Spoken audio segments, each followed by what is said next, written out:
오늘은 중국 최고의 기서라 불리는 추배도의 저자 원천강과 중국 역사상 유일한 여황제인 측천무후의 재미있는 일화 두 가지를 준비했습니다.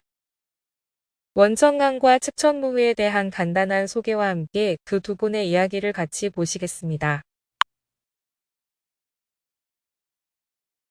추배도 저자 중 한 명인 원천강은 수나라 말 당나라 초에 저명한 철학자이자 천문학자로 관상학에도 능통했다.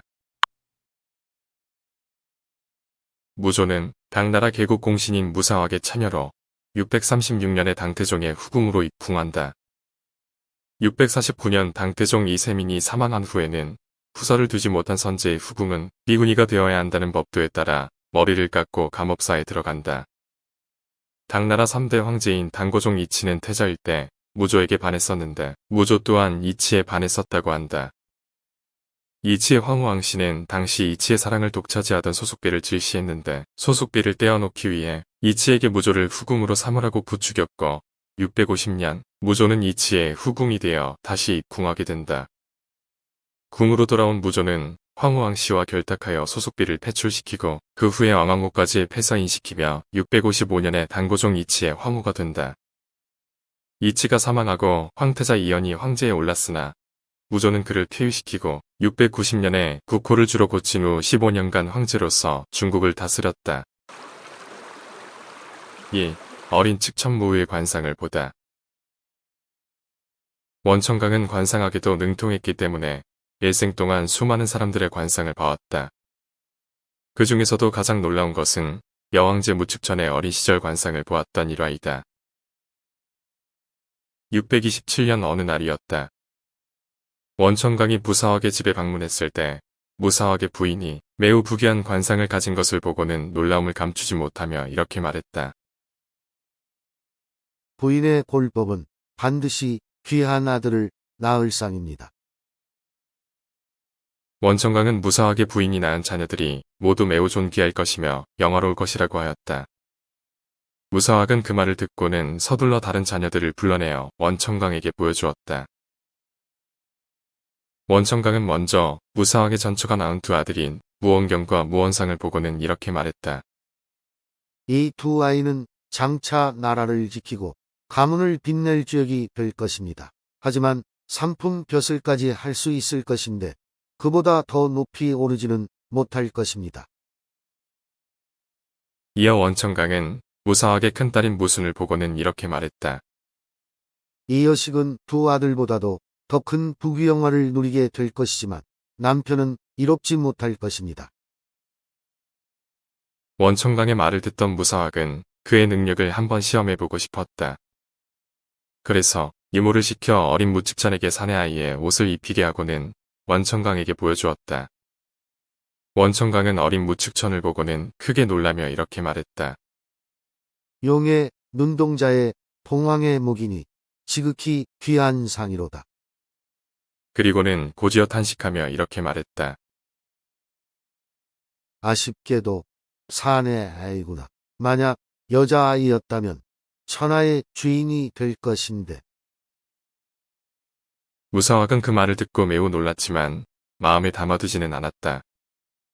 그는 무조가 나중에 큰 권세를 갖게 되더라도 황후가 될 수 있을 뿐이지 황제가 된다는 것은 말도 안 되는 일이라고 생각하며 대수롭지 않게 여겼던 것이다.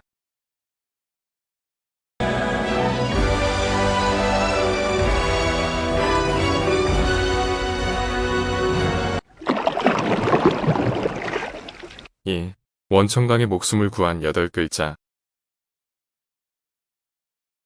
당태종 이세민이 황제에 오른 후에 나라에는 자연재해가 빈번하게 발생했으며 궁궐 안팎에서 무시의 딸이 이시의 당왕조를 갖게 될 것이라는 소문이 돌고 있었다. 사실상 그러한 소문의 근거는 없었지만 황실을 술렁이게 만들기에는 충분했다. 그 소문으로 인해 조정 관료들은 무시 관리들을 멀리하였고 당태종 이세민은 무시 성을 가진 여자들을 참사하는 명령을 내리게 되었다. 그 소식을 들은 원천강은 당태종이 무고한 사람들을 마구 죽일 것이 걱정되어 그를 찾아 거듭 간언하였다. 원천강은 당태종에게 무시 여성이 당나라의 300년 기업을 지킬 것이라고 말해주었고 결국 당태종을 설득하여 무시 일족 수천 명의 생명을 구할 수 있었다. 하지만 그 후에도 당태종 이세민은 무시 일족에 대한 탄압을 완전히 멈추지는 않았다. 그러나 당시 당태종은 입궐한 지 얼마 안 되고 품계도 낮았던 후궁 무조가 황제가 될 무시의 딸이었다는 것은 미처 생각하지 못했다. 입궁한 후 수차례 우여곡절을 겪던 그녀는 몰락하기는커녕 우연한 기회에 황궁으로 돌아왔고 결국 여왕제에 등극하게 되었다. 무측천이 다시 원천강을 만났을 때 무측천은 이미 중년의 나이였고 예언대로 여왕제가 되어 있었다. 무측천은 원천강의 예언 때문에 무시 일족이 모두 목숨을 잃을 뻔했다고 생각하며 그에게 원한을 품고 있었다.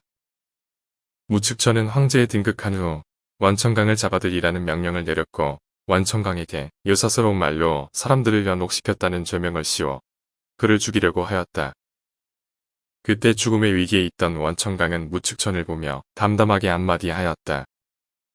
번성도 낙수요, 쇠태도 낙수라.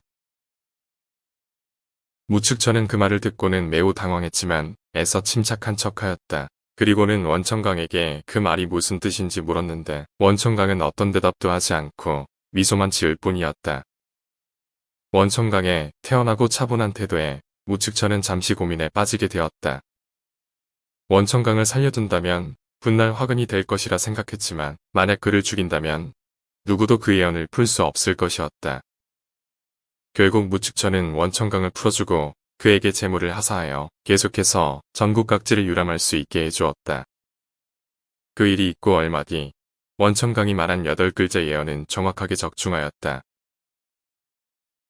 당시 무측천은 새로운 도성을 찾고 있었는데 낙양이 적합하다는 것을 알게 되었고 원천강의 예언도 고려하여 결국 낙양으로 수도를 옮기게 된다.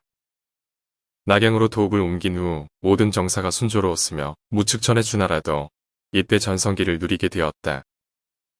그러나 좋은 시절은 그리 오래가지 않았다. 말년의 무측천은 무시 자손에게 황유를 계승하기를 원했으나 결국 신형정변으로 인해 황유를 다시 당나라의 시자손에게 돌려주게 되었다. 신형정변 이후 무측천은 황태후로 세워졌으나 낙양에서 쓸쓸하게 지내다가 1년도 안 되어 세상을 떠났다. 원천강의 예언대로 낙양에서 태평성세를 이루었고 낙양에서 변고를 당하여 일생을 마감한 것이었다. 지금까지 원천강과 무측천의 이야기를 들으셨는데요. 무씨가 황제가 될 것이라는 소문 때문에 무측천도 냉대를 받고 어려운 시기를 보냈었다고는 하는데요. 결국엔 예언대로 황제가 되었죠. 오히려 그 소문이 없었다면 당태종이 무측천을 멀리하지 않아 당태종과의 사이에서 자손이 있었을 수 있고 만약 그랬다면 무측천이 당고 중의 황후가 되거나 스스로 황제에 오르기는 더 어려웠을 것 같은데요. 피하기 위해 가는 길에서 만나는 것이 운명이라는 오구의 대사가 떠오르네요. 예언조차도 운명의 변수가 될 수는 없는 것일까요? 시청해 주셔서 감사합니다.